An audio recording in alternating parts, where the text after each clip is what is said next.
Hey guys, we received this silicone sink splash card for test and try. Multifunctional kitchen sink mat with a drip tray. So sponge holder and the soap dish with a 6-inch slope designed for the easy drainage. So let me just open it and show it to you.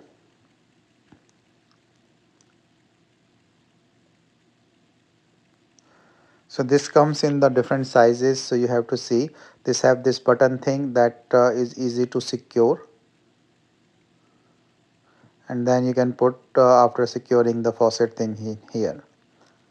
So you can bend this as well in the back, so I will show it to you that time like when I will put it. And then this is good for the drainage, as you can see that if the water comes on it, it will just fall and drain out.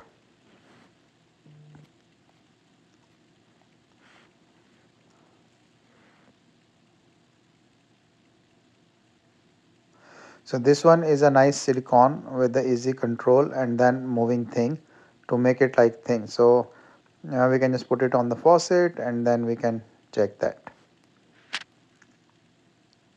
So here I just put it on a faucet. Of course I said like the different sizes you can see. So whenever there is any water splash, it just come here. And you can also protect from the back. So let me just show you in a minute. But then you can see like all the water is flowing. So if you want it flow towards like the front that much, you can keep it like that way, or you can also put in the back rotation thing. So you can see like you can fold it in the back as a backsplash, so anything fall and then comes back in the sink. So nice one.